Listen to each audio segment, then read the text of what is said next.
बहुत ही पुरानी बात है कि एक जंगल में रानो चिड़िया अपने दो छोटे बच्चों के साथ रहा करती थी, कुक्कू और गुड़िया। रानो चिड़िया ने बहुत ही खूबसूरत सा घोंसला बनाया हुआ था, जहाँ पर वो तीनों बहुत ही ज्यादा खुशी से जिंदगी गुजार रहे थे। लेकिन एक रात अचानक जंगल में बहुत ही तेज तूफान आ गया। तेज आंधी और बारिश ने रानो के घोंसले को तबाह कर दिया। रानो बहुत परेशान हुई और इस बारिश में अपने दोनों बच्चों को एक पुराने पेड़ की खोखर में उसने बना ले ली। तभी कुक्कू ने अपनी मामा चिड़िया से कहा, मामा चिड़िया, हमारा तो घोंसला ही तबाह हो गया है, अब हम कहाँ रहेंगे? तभी रानो चिड़िया अपने दोनों बच्चों को बड़े प्यार से कहती है, मेरे प्यारे बच्चों, फिक्र नहीं करो, सुबह होते ही मैं तुम्हारे लिए एक नया घोंसला बनाऊंगी और शानदार सा घोंसला बनाऊंगी, जहाँ पर हम तीनों खुशी से रहेंगे। ये सुनकर कुक्कू और गुड़िया दोनों अपनी माँ के पंखों के नीचे छुप जाते हैं और सो जाते हैं। आधी रात हो जाती है। अचानक कुक्कू को किसी की रोने की आवाज आती है, तो वो अपनी मामा चिड़िया से कहता है, मामा चिड़िया, कोई रो रहा है। रानो चिड़िया आंखें बंद किए हुए ही कहती है, अरे बेटा, सो जाओ, ये तुम्हारा वहम है। असल में वो वहम नहीं था, वो सच्ची आवाज थी। एक छोटी सी बकरी बारिश में भीगती हुई अपने रास्ते से भटककर गोरी कवि के घोंसले के पास आ जाती है। उसके घोंसले का दरवाजा खटखटाती है। गोरी कवि को बहुत गुस्सा आता है और वो गुस्से में दरवाजा खोलती है और कहती है, अरे कौन हो तुम? इतनी बारिश में आधी रात को आ गई हो, दफा हो जाओ यहाँ से। बकरी बेचारी रोते हुए अपनी पूरी कहानी सुनाती है, लेकिन गौरी कवि को बहुत गुस्सा आता है। वो उसे खूब डांटती है और वहाँ से निकाल देती है। बकरी बेचारी कांपती हुई रानो के पेड़ की खोखर के पास पहुँच जाती है। बकरी रो रही थी। रानो की रोने की आवाज से आँख खुल जाती है। वो क्या देखती है कि एक छोटी सी बकरी रो रही थी।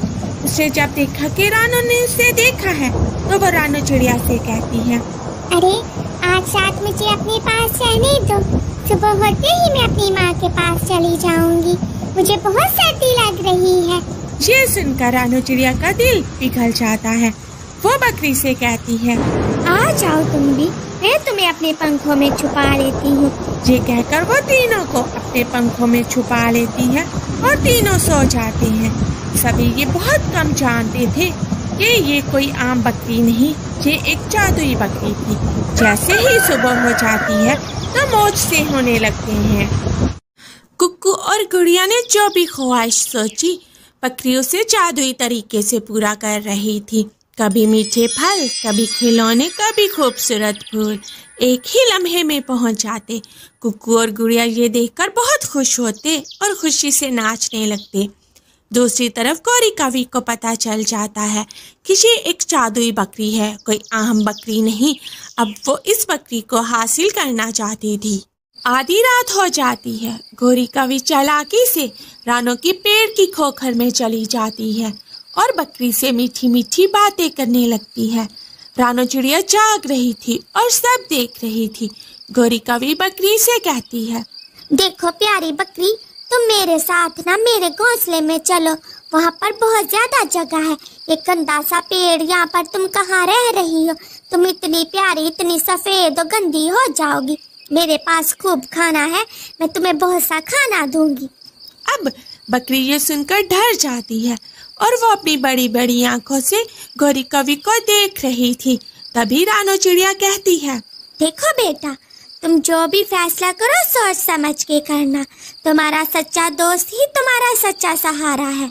अब बकरी रानो को बड़ी बड़ी आंखों से देखती है और सब समझ आती है और वो रानो चिड़िया के साथ रहने का फैसला करती है। गौरी कवि को बहुत गुस्सा आता है और वो बकरी को मारने के लिए आगे बढ़ती है, लेकिन बकरी की आंखों में एक सफेद रोशनी आ जाती है। उसका जादू जाग चुका था।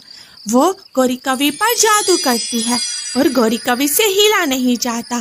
तभी गौरी कवि कहती है, अरे माफ कर दो, छोड़ दो मुझको, जाने दो, मैं आइंदा नहीं कुछ करूँगी। रानो बहन मुझे माफ कर दो, इस बकरी को बोलो मुझे छोड़ दे। अब जैसे ही गौरी कवि ये कहती है, बकरी उसे छोड़ देती है और गौरी कवि वहां से चली जाती है। अगली सुबह फिर मौजसा हो जाता है। बकरी अपने जादू से रानो के टूटे हुए घोंसले को दोबारा बना देती है। रानो चिड़िया उसमें खुशी से रहने लगती है।